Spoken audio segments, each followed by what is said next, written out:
The crew of the space station Athena-1 is dead and completely destroyed, with the exception of Carrie, who is requesting assistance from the control room. Carrie needs to get the mutagen samples, though, or her employer won't let her open the escape capsule's door. Carrie, scared but determined to live, makes her way through the wreck and collects the 3 samples, but sadly, the enemy spots her. It appears that a botched experiment produced a gigantic mutant rat that went insane and is now pursuing Carrie. The astronaut bolts from the scene, avoiding the flames and debris as quickly as she can, and enters the escape capsule just in time to avoid being captured by the rat. Carrie departs and witnesses the station blow up, but regrettably, the rat's destructiveness has also damaged the capsule, causing it to blow up and killing Carrie as the fragments fall to Earth. Later on in San Diego Wildlife Sanctuary, Davis, a primatologist, shows his friend Nelson and 2 new staff members around the gorilla cage. Pavo, the newest member, is acting aggressively and is upsetting the women. Davis utilizes sign language to help him relax. When George, Davis' closest buddy, arrives at that very moment, Pavo becomes hostile once more due to the presence of another male gorilla. When one of the staff members attempts to flee out of fear, Pavo chases after him and knocks him to the ground. But George intervenes and drives Pavo away before anything significant occurs. After it's over, Davis tells George that Papaw has become family and has to be safeguarded, and the 2 crack a lot of jokes in sign language. George gives Davis the finger first, when he tries to offer him a fist bump. When one of the workers approaches Davis to ask him out later, he declines, and Nelson makes fun of him for thinking that animals are more important than people. The 3 mutagen canisters that Carrie managed to rescue arrive on Earth later that evening. When one lands in the sanctuary, the contents are sprayed over George. The third one falls into the river and is ingested by a crocodile, while the second one lands in the forest and is discovered by a wolf. When Davis arrives at the sanctuary the following day, Nelson informs him of some unfavorable news. George is acting very aggressively and broke into the grizzly enclosure, killing a bear. Upon examining George, Davis finds that the gorilla has also sustained injuries from the bear. George apologizes and acknowledges that he made a mistake, but what surprises them the most is how much bigger George has become. After searching the region with his crew, Davis chooses to preserve the canister for future study. Later, after looking over George's blood work, he concludes that it is inexplicable because there is a fatal concentration of growth hormone, which ought to have killed him right away. Nelson believes George ought to be put down, but Davis won't give in until they get more information. In the meantime, Brett and Claire, siblings, are fighting. Brett is enraged over all the money they lost when the station blew because their company, Energyne, is the one conducting the mutagen research. Claire is pleased with the outcome, though, as the mutant rat provides proof that the Project Rampage experiment worked. She is also hopeful about the situation because she hires Burke and his private military team to retrieve one of the containers, which was constructed to withstand re-entry,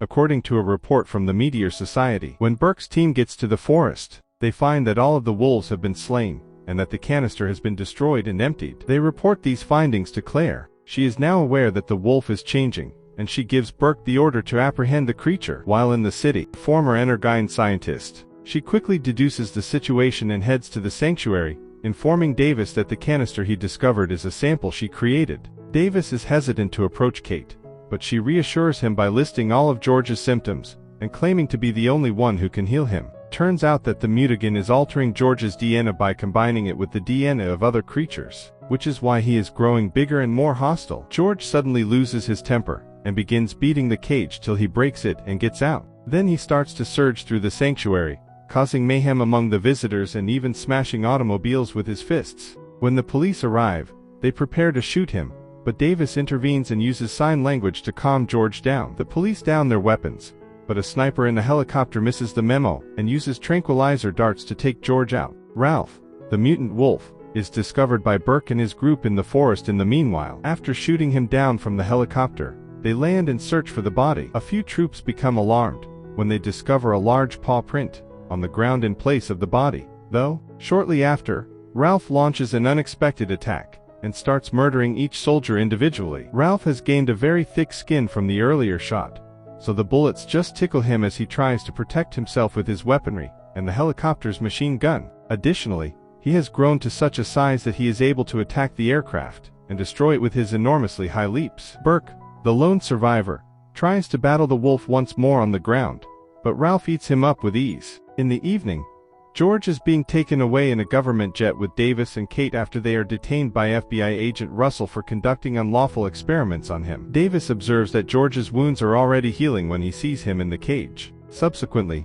Russell attempts to question them, ridiculing Davis for leaving the army to care for animals and acting like a total jerk by disparaging the pair, and disobeying their advice about how risky it is to keep George in an aircraft. Additionally, he discloses that Kate attempted to steal the company's research, and was fired from Energyne 2 years prior. As a result, she served 13 months in prison. Davis loses faith in Kate as a result of her acknowledging that she is unable to truly heal George. Returning to Energyne, Claire finds out that Kate was taken into custody. Brett perceives her as a threat since he believes she is gathering evidence to destroy the company. It is also revealed that Claire has a cure for the mutagen. With this knowledge, she devises a scheme in which she uses low-frequency radio waves to draw all the altered animals to her building, where the military will wait for them to kill them so Claire can collect their DNA and sell it later. She is confident that George would eventually kill everyone on the plane, so she is not concerned about Kate. Ralph instantly stops running amok through the streets and other cars as Claire activates the gadget, and he begins traveling toward the metropolis. The mutant crocodile Lizzie detects it as well, and takes off after it. George is meant to be asleep on the plane, but her ploy leaves him awake and enraged. He starts destroying everything around him, even the cage, and throws people around as if they are insignificant. When Russell tries to pursue him, George swiftly pushes him down with his foot. The guards begin firing at him ineffectively. When Davis tries to engage him in conversation, another soldier opens fire, infuriating George even more. The plane starts to descend after a bullet hits a crate of explosives, which detonates and destroys the turbine. As a cart pushes George into the wall, Davis scrambles to grab parachutes for Russell, Kate, and himself. They all make it out of the plane just in time to avoid it colliding with George inside. Nevertheless, the body is not discovered when they land and investigate the crash site. However, a path in the grass suggests that George also survived and is heading into the city. Claire at Energyne is enraged to learn that Kate survived the plane crash. When the FBI shows up to seize all of the information and research the company has, Claire tries to clear her own record by telling the agents that Kate was the one responsible for all of the mayhem the creatures wreaked. Returning to Davis, he attempts to get away from Kate because he is sick of witnessing the worst aspects of people, which he has already experienced in large quantities during the war. George was only a baby when he was saved. He was watching someone murder his mother while hiding beneath the car. When Kate confesses that she created CRISPR to treat her brother's fatal sickness, but that the business intended to use it as a weapon, she attempted to destroy the mutagen and was imprisoned for it. Davis chooses to give Kate another chance. Her brother passed away while she was imprisoned. Russell contacts his guys to be rescued because he now feels a connection with the two people who saved his life. Colonel Blake then takes the party to an Air Force base, where he plays video of George and Ralph sprinting into the city. A gorilla and a wolf cannot travel in a straight line to the same location, as Davis points out. Kate responds that they are being beckoned by something, which implies Claire must be waiting with an antidote. Russell stands by their recommendations, but Blake dismisses them, saying he doesn't want civilians engaged. When Davis attempts to reason with the troops outside fail, he begins a fight and swiftly takes out both of the guards.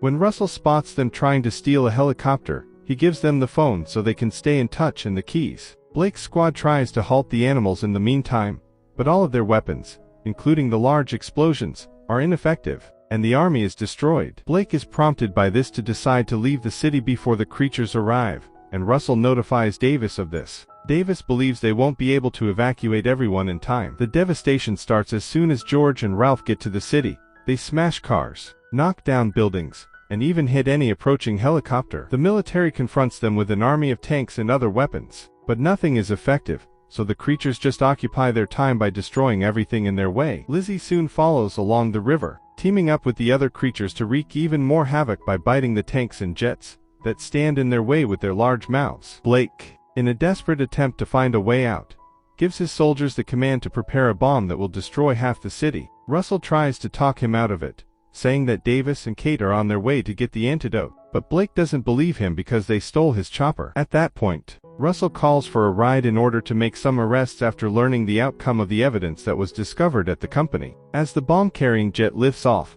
Davis and Kate manage to reach Energyne and pilfer 3 vials of antidote. Claire, however, notices them on security cameras and intervenes to stop them, explaining that the antidote will stop the aggression without reducing the size of the monsters. After taking the vials from Kate, she shoots Davis, causing him to pass out on the ground. After that, Claire kidnaps Kate and drags her to the roof with her. But before they can flee on a chopper, George scales the building and damages the tail of the aircraft. Kate is also on the verge of death from this, but just then Davis returns and seizes her, telling her the bullet missed no important organs. Kate says she was able to salvage one of the vials, so at least they can save George, even though George goes on to smash the antenna transmitting the signal. When Claire tries to approach the pair once more, Kate seizes the opportunity to pack the antidote in her bag and gives her a punch while Davis runs to get his friend. George steps up and takes Kate, consuming her and obtaining the counterdote in the process. In the meantime, Brett is attempting to flee via the stairs, bringing a lab rat and the last computer with him,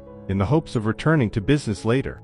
After running into Russell on the ground floor, the agent gives him the items back in exchange for letting him go rather than making an arrest. But as soon as Brett steps outdoors, falling debris instantly crushes him. Outside, George begins to calm down as a result of the antidote, and Ralph and Lizzie join in on the building's destruction. Just before the building collapses, Kate and Davis seize the damaged aircraft and manage to escape while the helicopter crashes to the ground. Davis then observes that George is now feeling better and that many civilians are still present. When Davis hears Lizzie and Ralph fighting, he instructs Kate to go look for Russell and gets ready to fight alongside George. The animals tumble around and strike one another viciously, but Lizzie ends up killing Ralph by biting his neck. Now as George and Lizzie are facing off, Davis tosses a belt full of explosives toward Lizzie's back because it appears like George is having trouble winning. Sadly, Lizzie has become quite strong, and the grenades barely cause any harm. After a little while, Lizzie gets well and tosses George against a structure, puncturing the gorilla's chest with a steel rod. Then Lizzie tries to move in on him to finish him, but Davis dodges her and distracts the crocodile with as many guns as he can take off the chopper. Lizzie gives in to it and starts pursuing Davis, nearly resulting in his death. But George ultimately puts an end to the fight by grabbing the steel bar and leaping into the air to stab Lizzie in the eyes. Russell phones Blake to relay the news after Kate informs him about the antidote. Blake determines to halt the airstrike mission after noticing the dead on the displays and realizing George is doing well. Regretfully, George faints during the victory, forcing Davis to pause and mourn his closest companion. But just as he's about to depart, Davis senses a twitch and knows that George is only playing a practical joke on him. Before Davis, the gorilla gives him the finger, and they give each other a fist bump. The task facing Davis now is to locate a location for George.